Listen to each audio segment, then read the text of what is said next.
আজকের লেকচারে আমরা শুরু করব ফোর্ট ফুলকারসন অ্যালগরিদম। এই অ্যালগরিদমটা দিয়ে কি হয় অ্যাকচুয়ালি, আমরা একটা নেটওয়ার্ক বা গ্রাফ, তোমরা স্ক্রিনে দেখতে পাচ্ছ এই যে গ্রাফটা আমি নিয়ে এসেছি, এরকম একটি গ্রাফের বা একটা নেটওয়ার্ক ধরে নাও, সেটা যে কোনো কিছু হতে পারে, এটা ডেটা নেটওয়ার্ক হতে পারে, ওয়াটার নেটওয়ার্ক হতে পারে, যে কোনো কিছু নেটওয়ার্ক হতে পারে।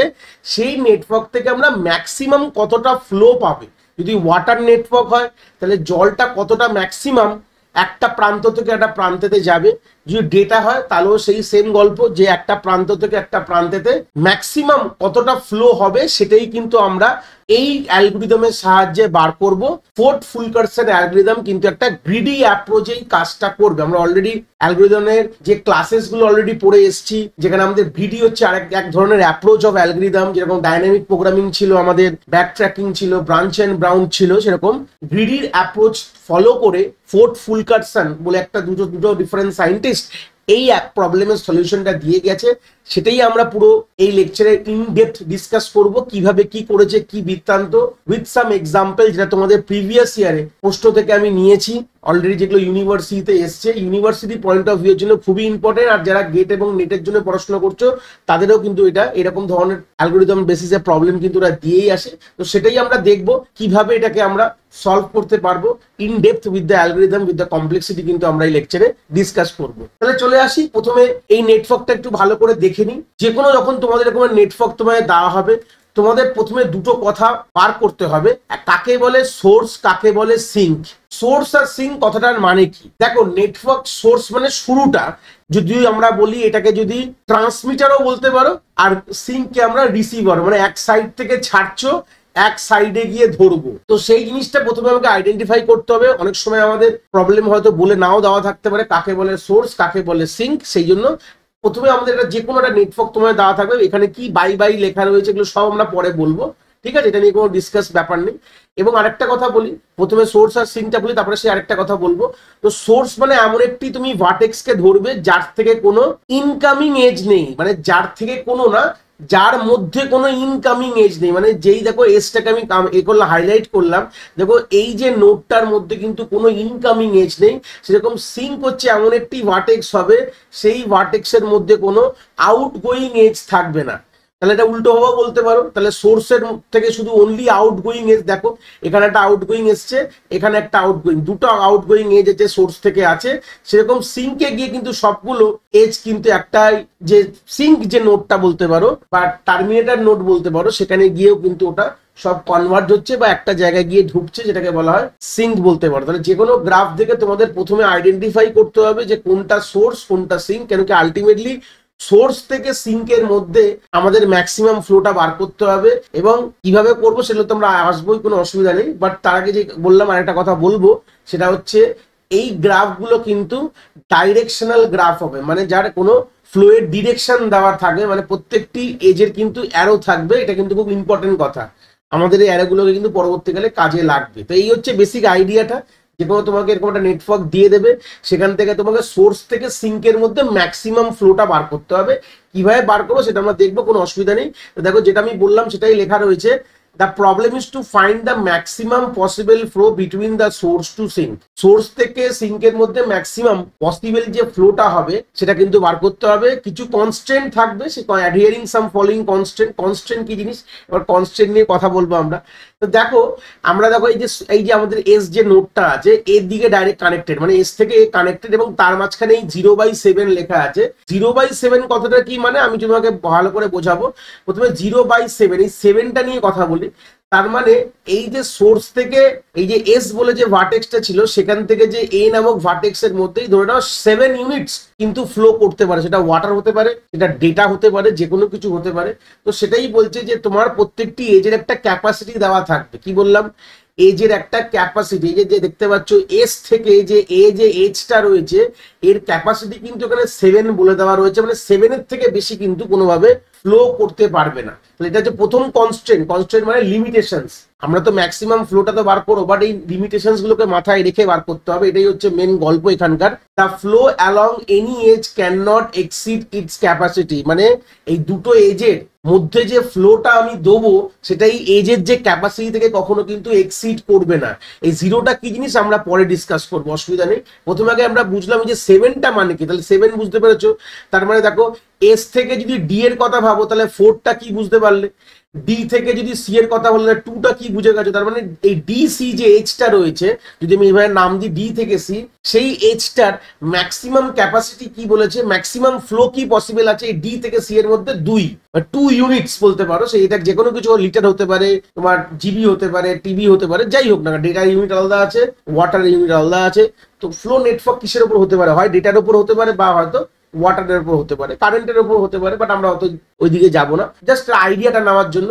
প্রত্যেকটি এজ যদি দেখো, প্রত্যেকটি এজের মধ্যে এই যে তোমার 0 বাই যে কথাটা লেখা রয়েছে, সেই বাইয়ের যে টার্মগুলো আমি হাইলাইট করে দিলাম স্ক্রিনের মধ্যে, এইগুলোকে অ্যাকচুয়ালি প্রত্যেকটি এজের আমার ম্যাক্সিমাম ক্যাপাসিটি বলতে পারো। তাহলে এর থেকে বেশি কিন্তু তুমি করতে পারবে না, মানে যখন ফ্লোটা আমি রাখবো এই যে ক্যাপাসিটি থেকে বেশি কিন্তু আমরা রাখতে পারবো না।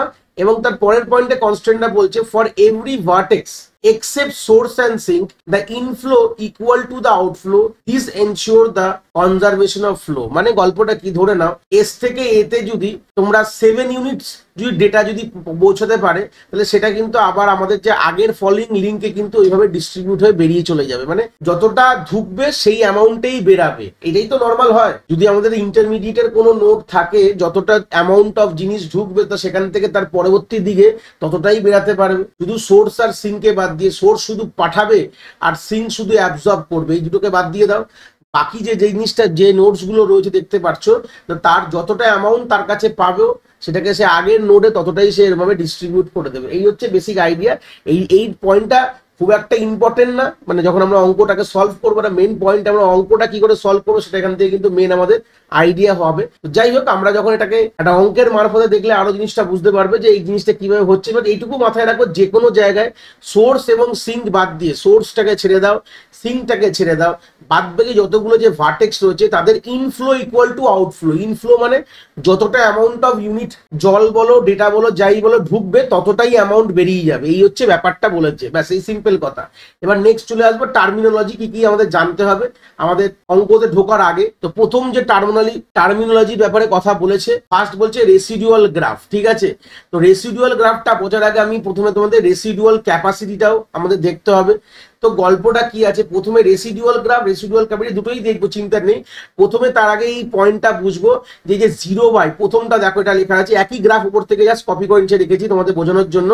0/7, 0টা কি জিনিস, 7টা কি জিনিস। ঠিক আছে, তো ইনিশিয়ালি যখন আমরা নেটওয়ার্কটা তৈরি করলাম তখন প্রত্যেকটা ইউনিট দেখো 0/7, 0/4 এরকম দেখো। আমি যদি হাইলাইট করি প্রত্যেকটা পয়েন্টগুলোকে দেখো এইরকম ভাবে লেখা রয়েছে 0/3, মানে প্রত্যেকটি এজের, যেটা উপরে গিয়ে বললাম, প্রত্যেকটি এজের ক্যাপাসিটি তো তোমরা বুঝতে গেছো। তাহলে বাই 0টা কি, তার মানে হচ্ছে যখন নেটওয়ার্কটা প্রথম তৈরি করলাম সেই কথাটা মাথায় রেখে এই 7টা হচ্ছে আমার ম্যাক্সিমাম ক্যাপাসিটি। কি বললাম বুঝতে পেরেছো? আর 0টা কি, এই মোমেন্ট অফ টাইমে আমার নেটওয়ার্ক কিন্তু কোনো ফ্লো করছে না। তাহলে যে কোনো এজকে ধরে নাও এস থেকে আমি এর কথা বলছি, 0/7 মানে কি, 0 হচ্ছে আমাদের ফ্লো, কতটা এখন ফ্লো হচ্ছে, আর 7 হচ্ছে ম্যাক্সিমাম ফ্লো বলতে পারো। আমি তলায় লিখছি এটা ম্যাক্সিমাম ক্যাপাসিটি হতে পারে, MAXC লিখলাম। আর এটা হচ্ছে কারেন্ট ফ্লো, CURC লিখলাম, কারেন্ট ফ্লো, সরি সি না এফ লিখলাম। তাহলে কারেন্ট ফ্লো কি আছে, তাহলে FLOW করে ফ্লো আছে। তাহলে এই মোমেন্টে যখন আমি নেটওয়ার্কটা তৈরি করলাম সেই মোমেন্ট অফ টাইমে আমার কারেন্ট ফ্লো কি আছে। তো আমার এখন এস থেকে এতে কোনো কিছুই ফ্লো করছে না বলে আমি এখানে 0 লিখে দিয়েছি। আর 7টা হচ্ছে কি আমাদের ম্যাক্সিমাম। যে কোনো দুটো নোটকে ধরো, এখানে A আর B কে ধরো সেমও হবে, এখানে 0/5 লিখে, তার মানে 5 হচ্ছে ABর ম্যাক্সিমাম, এর থেকে বেশি যেন অতিক্রম না করে। কোনো ইউনিট যখন ফ্লো করবো 5-এর উপরে যাবে না। আর 0 হচ্ছে কারেন্ট কি ফ্লো করছে, এখন কিন্তু কারেন্ট কিছু ফ্লো করেনি, আমার 0 রয়েছে। এই হচ্ছে বেসিক আইডিয়াটা। ঠিক আছে, এই হচ্ছে গল্পটা, জাস্ট বলে দিলাম। তাহলে 0টা কি জিনিস বুঝে গেছো, আর তার পাশে বাই দিয়ে কি লেখা আছে সেটাও বুঝে গেছো, ব্যাস। এবার আমি একটা করে পড়বো, তোমাদের বোঝাবো কি বলছে। ফার্স্ট রেসিডুয়াল গ্রাফ বলছে it is a graph which indicate the additional possible flow if there is such a path from source to sink then there will be a possibility to add a flow. তাহলে এখানকার গল্পটা কি বলছে দেখো, তাহলে আমরা যখন ফ্লো তৈরি করব, আমাদের ফ্লো কি করব, তাহলে ফ্লোটা বোঝার জন্য আমাদের আরো কিছু টার্মিনোলজিস কিন্তু জানতে হবে।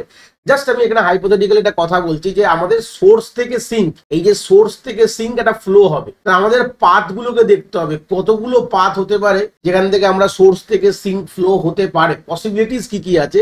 যদি এরকম কোনো পসিবিলিটিস থাকে তাহলে সেটাকে আমরা কিন্তু মাথায় বা আমাদের কনসিডার করতে হবে। জাস্ট আমি এইটুকু বললাম, আমি জানি হয়তো এটা শুনে হয়তো তোমাদের বুঝতে অসুবিধা হচ্ছে, কিন্তু যত এগাবো তত ক্লিয়ার হয়ে যাবে। আমরা টার্মিনোলজিস দিকে আমাদের ঢুকে লাভ নেই, আমাদের মেন যখন আমরা প্র্যাকটিক্যাল দেখবো চোখে কিভাবে এই প্রবলেমটাকে সলভ করছি, তখন এই টার্মস গুলো একদম ক্লিয়ার হয়ে যাবে। যত আমি এগাবো তত ক্লিয়ার হয়ে যেতে থাকবে।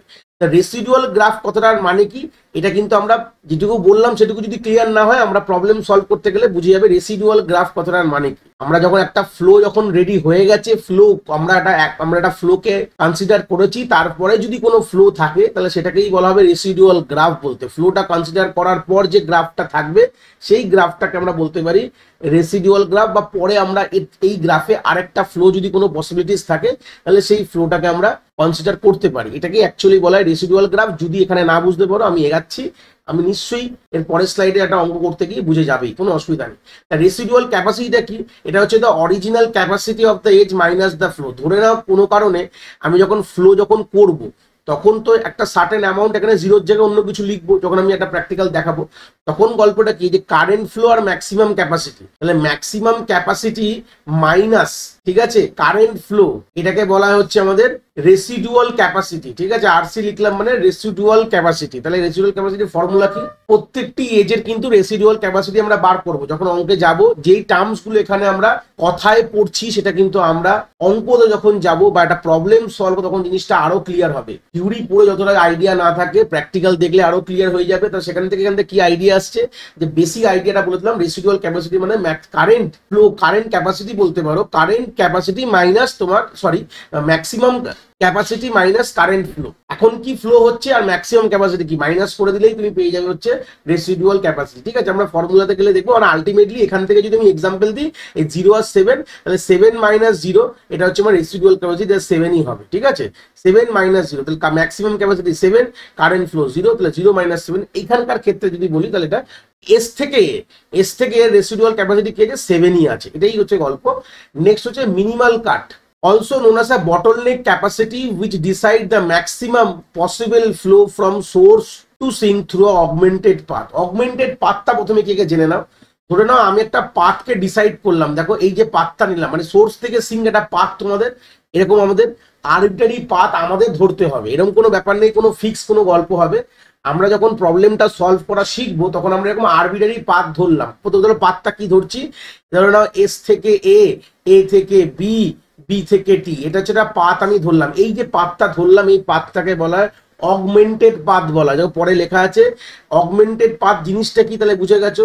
তাহলে সোর্স থেকে সিঙ্ক আমি যদি কোনো একটা পাথকে কনসিডার করি, যেরকম ভাবে আমাদের এজ গুলো দেওয়া আছে, দেখো এস থেকে এতে যাচ্ছে, এ থেকে বিতে, আমাদের এজ গুলো কিন্তু ডিরেকশনাল এজ, যেটা মাথায় রাখতে হবে। যেভাবে আমরা নিচ্ছি ডিরেকশনটা যাতে ঠিকঠাক থাকে, মানে ডিরেক্টেড গল্পতে থাকে। তো সেই সূত্রে আমি যদি এই পাথটাকে কনসিডার করি, এই পাথটাকে বলা অগমেন্টেড পাথ বলা হয়। ঠিক আছে, অগমেন্টেড পাথও দু রকম হয়, ওটা পরে আমি বলছি। আগে বলে দিই মিনিমাল কাট জিনিসটা কি।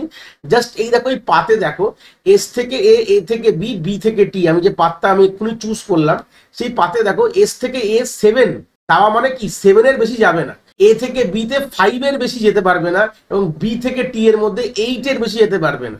তাহলে এবার বলো, তাহলে আমি কতটা অ্যামাউন্ট অফ ফ্লো এখানে রাখতে পারি যদি আমি এই পাথটাকে কনসিডার করি। সব থেকে মিনিমাম কি আছে 5, তার মানে আলটিমেটলি কি হবে, এস থেকে এতে আমি 5 পাঠাবো, এ থেকে বিতে আমি 5 পাঠাবো, এবং বি থেকে টিতে আমি 5। এই যে মিনিমাম যেটা বললাম, আমি যখনই কোনো একটি অগমেন্টেড পাথ সিলেক্ট করি তার মধ্যে যে মিনিমাম ক্যাপাসিটি যে এজটা রয়েছে সেটাকে বলা হয় মিনিমাল কাট, বা একে বটলনেক ক্যাপাসিটি অ্যাকচুয়ালি বলা হয়। যে এই পাথের এর থেকে বেশি ফ্লো দিতে পারবো না। তাহলে গল্পটা এরকম হয়ে যাবে, তাহলে এস থেকে এতে আমি 5 ইউনিট অলরেডি পাঠিয়ে দিয়েছি, হ্যাঁ, এবং আমার এ থেকে বিতে আমি 5 ইউনিট ছিল, 5 ইউনিটই পাঠিয়েছি।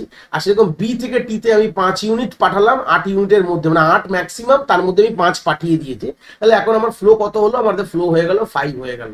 তাহলে বুঝতে পেরেছো, এইভাবে কিন্তু অঙ্কটা প্রসিড করব, আগে গেলেও বুঝতে পারবে যখন আমি করাবো। তাহলে এই হচ্ছে বেসিক আইডিয়া। তাহলে মিনিমাল কাট, অ্যাকচুয়ালি মিনিমাল কাট আমরা বটলনেক ক্যাপাসিটি বলে এই লেকচারে বুঝছি, বাট অ্যাকচুয়ালি মিনিমাল কাটের কনসেপ্ট একটু অন্যরকম আছে, যেরপর আমরা একটা থিওরেম দেখবো। আমরা এর পরের লেকচারে এই মিনিমাল কাট নিয়ে আরেকটু ডিটেলসে কথা বলবো।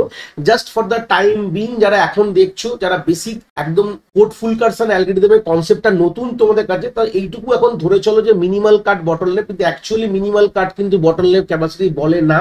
সেটা নিয়ে আমরা ডিসকাস করবো এর পরের লেকচারে। এই মোমেন্টেই যদি সবকিছু বলে দিই তাহলে জিনিসটা তোমাদের বুঝতে অসুবিধা হয়ে যাবে।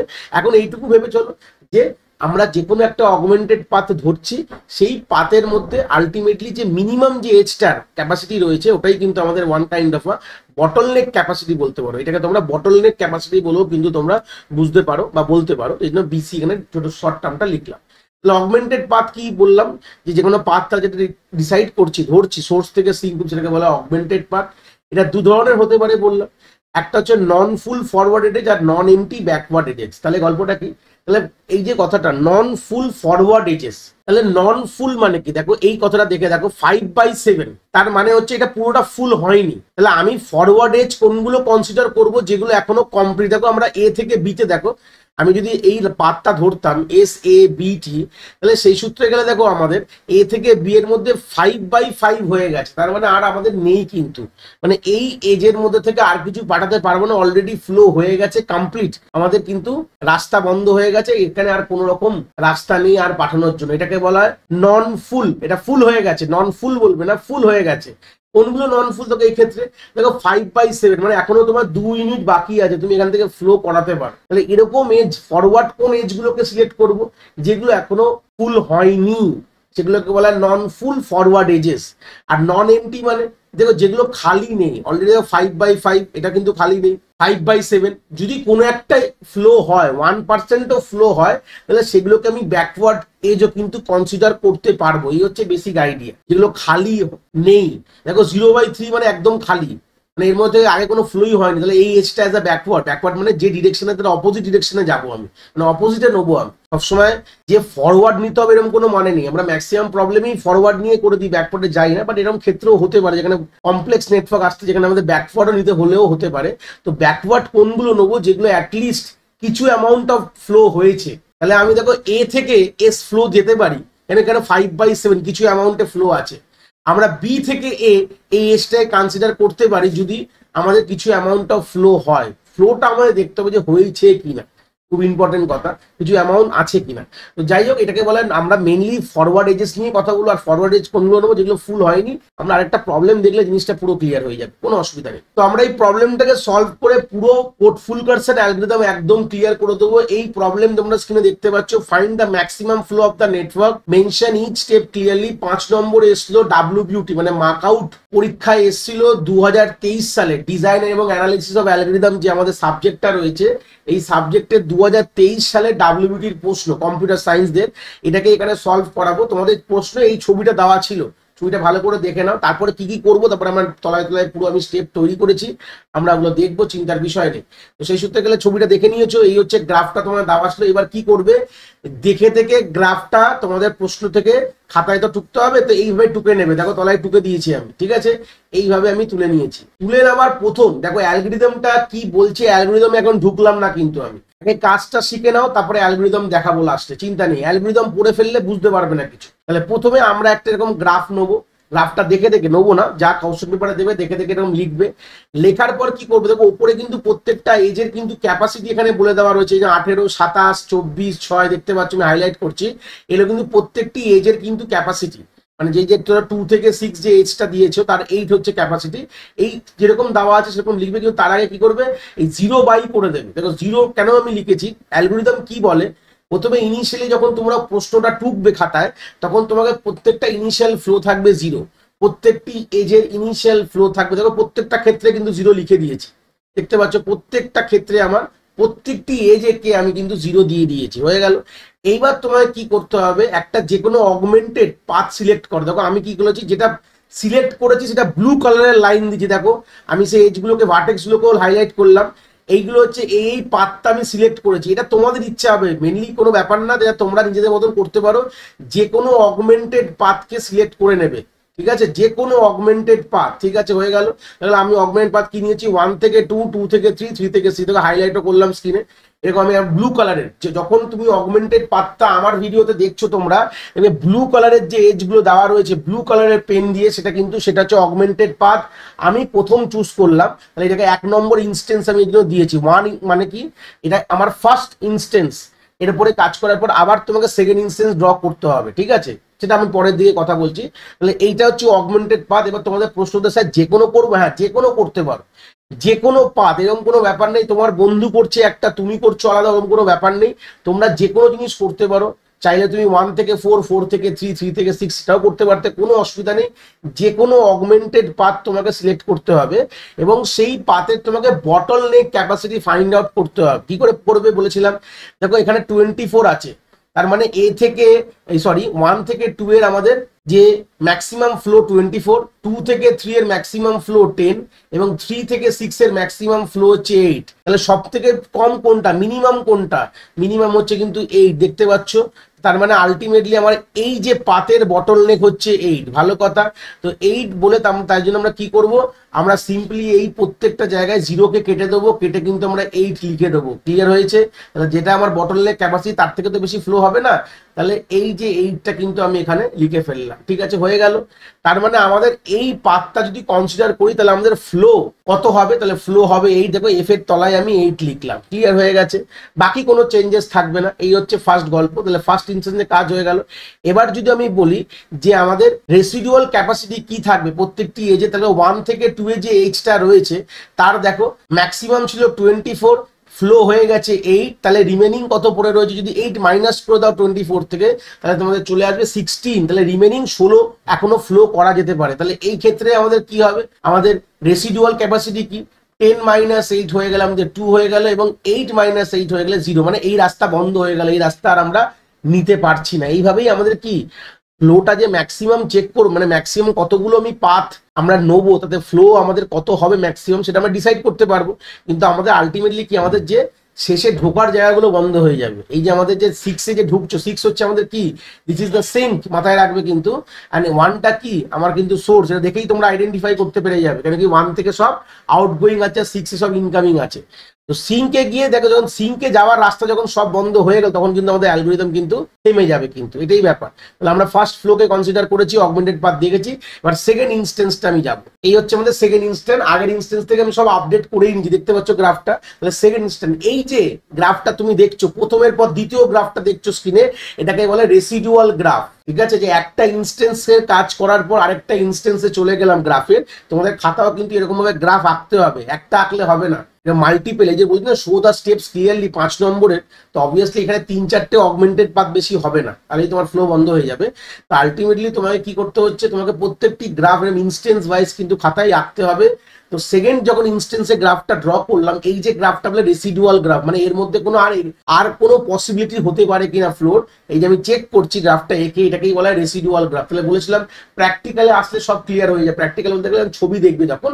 তো নেক্সট যে আমি অগমেন্টেড পাথটা নিয়েছি, এপি মানে অগমেন্টেড পাথ, বারবার আগের ওরও ছিল, দেখে ঘবরাও কোনো ব্যাপার নেই। তাহলে এই পাথটা আমি কনসিডার করেছি, তোমরা যে কোনো করতে পারো কিন্তু ওরকম কোনো মাথার দিব্যি নেই। তাহলে 1 থেকে 4 চেষ্টা করবে দুদিকটা ধরে নেওয়ার, প্রথমে তোমরা এই দিকটা ধরলাম আমি, হয়ে গেল, গল্প শেষ হয়ে গেল। এবার আমরা এই দিকটা ধরেছি, ঠিক আছে, তো এইভাবে তোমরা ধরতে থাকবে, দেখবো আলটিমেটলি রাস্তা বন্ধ হয়ে গেছে সব। আমি শর্টকাট ট্রিকটা বলে দিলাম কিভাবে করতে হয় এগুলো। তাহলে এই পাথটা কিন্তু আমি কনসিডার করেছি, যেটা হাইলাইট করলাম। তো সেখানে দেখো আলটিমেটলি বটলনেক ক্যাপাসিটি বার করে, এখানে 27 আছে না 18 আছে, এটা 18 আছে, হয়ে গেল, গল্প শেষ। তাহলে বটলনেক ক্যাপাসিটি সব থেকে কম কোনটা, 18ই হবে। তাহলে সবগুলো জিরোকে এইভাবে মুছে দিচ্ছে, এই 0 মুছে দিলাম, এই 0 মুছে দিলাম, মুছে দিয়ে এখানে কি হয়, যেটা বটলনেক ক্যাপাসিটি সেটাই কিন্তু আমরা এখানে পাশে লিখে দেবো, তাহলে হয়ে গেল। দেখো দুটো রাস্তা বন্ধ হয়ে গেল, এই রাস্তা তো অলরেডি বন্ধ আছে, 8/8 মানে রাস্তা বন্ধ হয়ে আছে, এই রাস্তাও বন্ধ হয়ে গেল। তাহলে এটা আলটিমেটলি আগে ছিল আমার 8 ছিল, এখন আমার 18 যোগ হয়ে গেল ফ্লোতে। তাহলে এখন কারেন্ট ফ্লো কত বাড়লো আমার, আগের আমাদের ইনস্টেন্সে ছিল 8, অলরেডি দেখে এসছি, এবার 18 হয়ে গেল। তাহলে 8 + 18 হয়ে গেল আমাদের 26 কিন্তু আমাদের ফ্লো হয়ে গেল, মানে এই নেটওয়ার্ক থেকে আপাতত আমি 26 ফ্লো পেয়ে গেছি। তাহলে রেসিডুয়াল ক্যাপাসিটি গুলো একটু বার করে ফেলো। তাহলে 27, দেখো এখানে তো অলরেডি জানো যেখানে 16 খানা আমার অলরেডি বাকি আছে, 16 ইনস্টেন্সেস কিন্তু লেফট আছে। ঠিক আছে, হয়ে গেল ক্লিয়ার। তাহলে এখানে যদি ইনস্টেন্স ভাবি তাহলে কত রয়েছে, 9 ইনস্টেন্সেস আর এখনো লেফট আছে, 9 ইউনিট বলতে পারে এখনো ফ্লো হতে পারে। এখানে 0 হয়ে গেছে, এখানেও আমার 0 হয়ে গেছে, মানে আর জায়গা নেই, মানে একদম দেখো মেন ঢোকার যে মানে ঢুকবে যে রাস্তাগুলো বন্ধ হয়ে যাচ্ছে, কিন্তু 5 থেকে 6 এর রাস্তা বন্ধ হয়ে গেছে, 3 থেকে এর থেকে তার ফ্লো আর করতে পারবে না, অলরেডি ফ্লো হয়ে গেছে। তাহলে এই দুটো রাস্তা আমার কিন্তু সিল হয়ে গেল। এবার এখান থেকে আমরা চলে আসবো এর পরের ইনস্টেন্সে চলে আসলাম, দেখে নাও অলরেডি আমার আগের ইনস্টেন্স থেকে আপডেট করাই রয়েছে, দেখো এখানে সবগুলো আপডেট করা রয়েছে। এবার যে আমি পাথটা কনসিডার করলাম সেই পাথটা হচ্ছে 1 থেকে 2, 2 থেকে 6, দেখো এই পাথটা কনসিডার করেছি, ক্লিয়ার হয়েছে, এই হচ্ছে পাথটা। দেখো অলরেডি তো এইগুলো তো আমাদের সিল হয়ে গেছে, এগুলো তো আর ফ্লো করতে পারবে না কোনোভাবে, হ্যাঁ সব ফুল হয়ে গেছে। তাহলে আমরা কোন ফুল ডাইরেকশন গুলো মানে কোন ফরওয়ার্ড কোন ডাইরেকশন গুলো নেবো, মানে কোন ফরওয়ার্ড পাথ গুলো নেবো বলেছিলাম অগমেন্টেড পাথে, যেগুলো হচ্ছে নন ফুল, যার মধ্যে একটুও হতো ফ্লো হতে পারে সেই পাথ গুলো নেবো। তাহলে এগুলো তো ফ্লো আমার 5 থেকে 6 বন্ধ হয়ে গেছে, 3 থেকে 6 বন্ধ হয়ে গেছে, তাহলে এখানে তো নিতে পারবো না। এবার দেখো, এবার যে আমি যে পাথটা সিলেক্ট করলাম তার মধ্যে তার বটলনেক ক্যাপাসিটি কি হতে পারে, দেখো এখানে হচ্ছে আমাদের রেসিডুয়ালটা বার করে ফেলি। এই দুটো রেসিডুয়াল কি আছে, 16 ইজ দ্য রেসিডুয়াল, তাহলে এই পাথের রেসিডুয়াল কি আছে, 8 ইজ দ্য 8, তাহলে এখানে যে 16 রেসিডুয়াল, এখন কিন্তু আমি 24 দেখবো না, অলরেডি 8 ফ্লো হয়ে গেছে, তাহলে 16 বাকি রয়েছে, আর মানে ফ্লো আর 16 করতে পারে 1 থেকে 2 এর মধ্যে। তো সেই সূত্রে 2 থেকে 6 এর মধ্যে তো কোনো ফ্লো হয়নি, তাহলে মানে এই যে 0/8 মানে 8ই হচ্ছে মিনিমাম, 0 মাইনাস যদি করে দাও 8 মাইনাস 0 মানে 8ই কিন্তু আমাদের মিনিমাম বলতে পারো। তো সেই সূত্রে আমাদের বটলনেক ক্যাপাসিটি এখান থেকে কিন্তু 8 হয়ে গেল, ভালো কথা। তো সেই সূত্রে গেলে আমাদের কি করতে হবে, এখানে 8 আপডেট করতে হবে আলটিমেটলি। তাহলে এখানে আমি 8 কে মুছে দিয়ে কি করব, তাহলে 8 আগে ছিল, এখন আবার 8 যোগ হবে, তাহলে এখানে 16 হয়ে গেল, ভালো কথা। তাহলে এখানে আগে 0 যেটা ছিল, 0-র জায়গায় কি হলো, এখানে 8 হয়ে গেল। তাহলে আলটিমেটলি এবার আমাদের ফ্লোতে আরো 8 যোগ হয়ে গেলে কত হয়ে যাবে, 34 আমাদের ফ্লো হয়ে গেল। এইবার বড় প্রশ্ন, এর থেকে এটা ছাড়া, এটা তো হয়ে গেল, আমরা সব আপডেট করে দিয়েছি, প্রিভিয়াস যা ছিল সবই ক্লিয়ার আছে, আমরা 3টে অগমেন্টেড পাথ পেয়েছি এবং তার বটলনেক ক্যাপাসিটি গুলো পেয়ে গেছি, আর আমরা ম্যাক্সিমাম ফ্লোটা এখান থেকে 34 পেয়েছি আপাতত দাঁড়িয়ে। এবার তোমরা চেক করবে এর থেকে কি আর ফ্লো হতে পারে। দেখো এবার আলটিমেটলি বোঝাই যে এখানে গিয়ে কেন শেষ হয়ে যাচ্ছে, আর এর থেকে ফ্লো হওয়া পসিবল না। দেখো আলটিমেটলি কোন কোন রাস্তাগুলো বন্ধ হয়েছে সেগুলো একটু আমি তোমাকে হাইলাইট করে দেখাই। দেখো এই রাস্তা বন্ধ হয়ে গেছে, এই রাস্তা বন্ধ হয়ে গেছে, এই রাস্তা বন্ধ হয়ে গেছে, এই রাস্তা বন্ধ হয়ে গেছে। তো এই রাস্তাগুলো তো বন্ধ হয়ে গেছে, তাহলে তুমি যতই খালি দেখো এখানে এবার ঢোকার ব্যাপারটা দেখি। এবার 1 থেকে দেখো এই যে রাস্তাটা রয়েছে 1 থেকে 4 এর রাস্তাটা ভালো করে দেখো, এখানে কত ইউনিট বাকি রয়েছে, দেখো 8 মাইনাস 2 27 মাইনাস 18 করো, তাহলে এখান থেকে মোটামুটি আমরা আইডিয়া পাচ্ছি যেখানে 9 ইউনিট বাকি আছে। আর এখানে এখন 16 মাইনাস 24 যদি করো তাহলে কত পাবে, আমি মুছে দিয়ে ফের করলাম, 24 মাইনাস 16 করলে 8, তাহলে মানে দেখো সোর্স থেকে কিন্তু ইউনিট ফ্লো করার মতন আছে, 9 আছে, 8 আছে, কিন্তু ফ্লোটা যাবে কোথায়, যে রাস্তা কোথায় আছে। দেখো আমি যদি এখান থেকে দেখো আমার এই পাথটা একটু ভালো করে দেখো, আমি একটু হাইলাইট করে অন্য পেন দিয়ে দেখাচ্ছি, এই পাথটা দেখো, আমি যদি বোঝানোর জন্য, এটা কিন্তু অলরেডি কমপ্লিট, আমি যদি এই পাথটাকে কনসিডার করি, এরপর কি আর যেতে পারবো, মানে 1 থেকে 4 এর পর এখান থেকে 3, তারপর তো যাওয়ার আর কোনো রাস্তা নেই, রাস্তা তো এখান থেকে বন্ধ হয়ে গেছে। আলটিমেটলি আমাদের ফাইনাল তো এইগুলো বন্ধ হয়ে গেছে, তো এইগুলো বন্ধ হলে তো আর কোনো অসুবিধা নেই, আর তো কিছু করার জায়গা নেই। তাহলে এখানে গিয়ে আমাদের অ্যালগোরিদম স্টপ হয়ে যাবে, তোমরা দেখেই বুঝতে পারবে, খুব টাফের বিষয় নেই, দেখেই বুঝতে পারবে যে কোথায় গিয়ে শেষ করতে হবে, আর তো ফ্লো হওয়ার কোনো পসিবিলিটি নেই। আমার মেইন যে ঢোকার রাস্তা বন্ধ করে দিয়েছি, অলরেডি আমার ফ্লো কমপ্লিট হয়ে গেছে, ফ্লো সিল হয়ে গেছে, তো সেখান থেকে আমার আর কোনো যাওয়ার জায়গা নেই বলেই কিন্তু আমাদের কিন্তু এখানে আর কিছু হবে না। হ্যাঁ আমরা অনেক কিছু ভাবতে পারি, 1 থেকে আমরা ফের 2 তে গেলাম, 2 থেকে 4 এ গেলাম, 4 থেকে 3 তে, আর 3 পর তো যেতে পারবো না কোথাও, 3 পর তো যাওয়ার জায়গা নেই। হয় আমার দেখো শুরুটা মানে সোর্সের রাস্তা ব্লক হয়ে যাবে কোনোভাবে, বা সিঙ্কের রাস্তা ব্লক হয়ে যাবে, তোমাদের প্রশ্নগুলো এইভাবেই দেবে। দেখো আমি আরেকটা প্রশ্নের পরের লেকচারে করাবো আরো ক্লিয়ার করার জন্য, কিন্তু আলটিমেটলি তোমাদের প্রশ্নগুলো এরকমই দেবে যে কোনো একটা দিক তোমার ব্লক হয়ে যাচ্ছে, হয় সোর্সে খালি থাকবে, হয় সিঙ্কে খালি থাকবে, কিন্তু একটা সাইড ব্লক হবেই, ব্লক না হয়ে গেলে তো আমি তো ফ্লো হচ্ছে না, মানে এরপর আর যাবে না, রাস্তা পাইপ ব্লক হয়ে গেছে, এর বেশি আর যাওয়া যাবে না। তো ultimately what is the answer, আমার 34 হচ্ছে আমার ফ্লো, কিন্তু এই প্রশ্ন থেকে তোমরা পাবে। তোমাকে আলটিমেটলি যখন প্রশ্ন খাতা করবে তোমাদের মেন 3টে গ্রাফ তো বানাতেই হবে, আর অগমেন্টেড পাথগুলোকে হাইলাইট করে, বটলনেক ক্যাপাসিটিগুলোকে হাইলাইট করে ফাইনালি লিখে দেবে যতগুলো অগমেন্টেড পাথ, এটাই কিন্তু ফাইনাল অ্যান্সার। অগমেন্টেড পাথ তোমরা চাইলে একটা গ্রাফেও করতে পারো, এটা কোনো ব্যাপার না যে এতগুলো গ্রাফ করবে, করলে ভালো, নাম্বার বেশি ভালো পাবে, নিট অ্যান্ড ক্লিন হবে। আর একটা গ্রাফে করলেই তোমাদের কেটে কেটে আপডেট করতে হবে, আর পাশে টেবিল বানিয়ে অগমেন্টেড পাথ 1 2 করে লিখতে হবে, আর তার বটলনেক ক্যাপাসিটি করে। এই হচ্ছে বেসিক আইডিয়া। তো একটা প্রবলেম দেখিয়েছি, এবার তোমাদের অ্যালগরিদমটা দেখাই একটুখানি। এই যে হচ্ছে ফোর্থ ফুল কার্সনের অ্যালগরিদম, অনেক সময় প্রশ্ন দিয়ে দেয় 2-3 নম্বরে যে আমাকে write the Ford Fulkerson algorithm, তো কি লিখবে এটাই লিখে দিয়ে আসবে, যা লেখানে স্ক্রিনে দেখতে পাচ্ছ। The Ford Fulkerson algorithm work by iteratively finding the augmented path and increasing the flow along this path. তাহলে আমরা বারবার একই কাজ করছে, বারবার ইটারেটিভলি কি করছে আমাদের অগমেন্টেড পাথকে ফাইন্ড আউট করছে এবং ফ্লোটাকে অটোমেটিক্যালি বাড়াচ্ছে। তাহলে প্রথমে কি করে স্টার্ট করব, ইনিশিয়ালাইজেশন কি করব, স্টার্ট উইথ 0 ইনিশিয়াল ফ্লো, মানে প্রত্যেকটা দেখো 0 করেছিলাম মনে করে দেখো, তো প্রথমে ইনিশিয়ালি সবগুলো তো 0 করে দিয়েছিলাম, তো ভালো কথা। নেক্সট আমরা যে অগমেন্টেড পাথটা সিলেক্ট করেছিলাম কি করে করেছিলাম, look for the path from source to sink. তাহলে আমরা একটা পাথ দেখছি সোর্স থেকে sink, where more flow can be push base on residual capacity, যেখানে আমরা ফ্লোকে পুশ করতে পারবো না। আমরা যে অগমেন্টেড পাথটা সিলেক্ট করবো যা তা করলে হবে না, যদি আদৌ সেখানে রেসিডুয়াল ক্যাপাসিটি থাকে। রেসিডুয়াল ক্যাপাসিটি বললাম না যে আমাদের current flow minus maximum flow minus current flow করে আমরা যেটা পেলাম এটাকে বলে রেসিডুয়াল ক্যাপাসিটি। ওরকম যদি কোনো ক্যাপাসিটি থাকে তাহলেই সেই পাথটা সিলেক্ট করবো, আর যদি এরকম পাথ থাকে তাহলে add the flow along this path to the total flow. তাহলে এই যে পাথটার যেটা ম্যাক্সিমাম ফ্লো হবে, মানে মিনিমাম যে মানে বটলনেক ক্যাপাসিটি হিসেবে যে মিনিমাম ফ্লোটা আমরা দিতে পারি এই পাথের অগমেন্টেড পাথের, তো সেটা আমরা মেইন যে টোটাল ফ্লোটা ক্যালকুলেট করছি পরে গিয়ে সাইডে, ওটার মধ্যে আলটিমেটলি অ্যান্সার কিন্তু টোটাল ফ্লো তোমাকে দেখতে হবে। মানে তোমাকে যদি এরকম বলে দেওয়া হয় গ্রাফটা দিয়ে দেওয়া হয়, তোমাকে আলটিমেটলি টোটাল ফ্লোটা চাইবে, তো তোমাকে অগমেন্টেড পাথগুলো তোমাদের দিতে হবে প্লাস টোটাল ফ্লোটাও অ্যান্সারে তোমাদের দিতে হবে। তো আলটিমেটলি টোটাল ফ্লোতে গিয়ে অ্যাড হবে। তাহলে সেকেন্ড, আর থার্ড হচ্ছে টার্মিনেশন কখন করবো, once no more augmented path exists return the total flow। তাহলে এটাই হচ্ছে অ্যালগরিদমটা। যদি আর কোনো যদি অগমেন্টেড পাথ না থাকে, কোনো এক্সিস্ট না করে, দেখে আমি দেখালাম 3টে ইনস্টেন্সের পর আর কোনো কিন্তু আর নেই, কিন্তু আর কোনো অগমেন্টেড পাথই পাচ্ছি না খুঁজে, যেখানে আমরা যে ফ্লোটাকে আমরা কনসিডার করতে পারি। কারণ কি দেখো, যে কোনো পাথ না পেলে তাহলে ফ্লো তো হবে না আলটিমেটলি, তাই না? যদি আমাদের সেই রেসিডুয়াল ক্যাপাসিটি থাকে সোর্স থেকে সিঙ্ক, এটা মাথায় রাখতে হবে, প্রত্যেকটা মাঝখানে গিয়ে থেমে গেলে হবে না,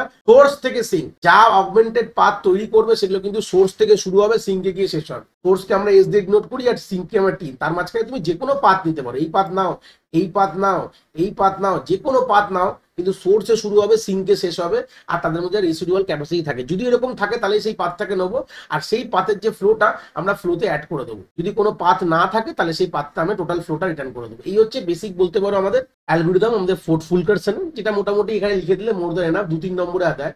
এবার যদি বলে কমপ্লেক্সিটি কি হতে পারে, সেটাও আমি এখানে পয়েন্ট আউট করেছি। ফোর্থ ফুলকারসনের কমপ্লেক্সিটি হচ্ছে maximum flow into number of edges, ঠিক আছে? এই হচ্ছে ব্যাপার। তাহলে ম্যাক্সিমাম ফ্লো যেটা কিনা আমাদের নেটওয়ার্কের যেটা ম্যাক্স ফ্লো, আর ই হচ্ছে তোমার নাম্বার অফ এজ, যেটা বলে দিলাম সেটাই লেখা রয়েছে। এবার তাদের এক্সপ্লেনেশন যদি বুঝতে চাও যে কেন এটা হচ্ছে, যদি এলাবোরেটলি বুঝতে চাও, যেটা হয়তো তোমাদের পরীক্ষায় লাগবে না, হয়তো পরীক্ষায় জাস্ট বলতে পারে write the complexity of Ford Fulkerson, তোমার ডাইরেক্টলি লিখবে order of F into E লিখে দিয়ে আসবে। এফটা কি ম্যাক্সিমাম ফ্লো দেবে, ই হচ্ছে number of age.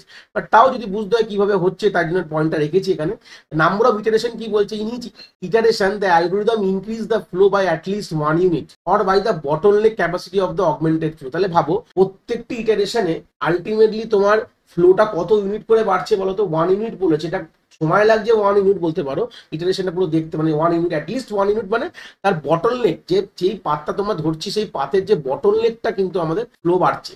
if the maximum flow is f, the number of iteration is at most f বলতে পারো। তাহলে নাম্বার অফ যদি ম্যাক্সিমাম ফ্লো যদি f হয়, ধরো না যে আগের ক্ষেত্রে 34 ছিল, ইটারেশন কতগুলো হবে, 34 ইটারেশন হয়েছে বলতে পারো।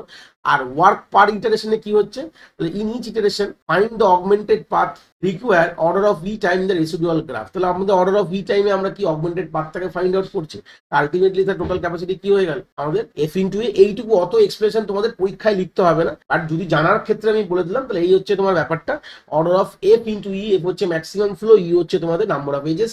এটা হচ্ছে তোমাদের ফোর্থ ফুলকারসনের তোমাদের অ্যালগরিদম। তো এই ছিল তোমাদের ফোর্থ ফুলকারসনের অ্যালগরিদম। পরের লেকচারে আরেকটা প্রবলেম করাবো আরো ক্লিয়ার করার জন্য, নিশ্চয়ই দেখো, আমি আই বাটনে লিঙ্ক দিয়ে দেবো, প্লাস তোমাদের এন্ড স্ক্রিনেও তোমরা পেয়ে যাবে। আশা করি কনসেপ্ট তোমরা এখান থেকে খুব ভালো করে বুঝতে পেরেছো।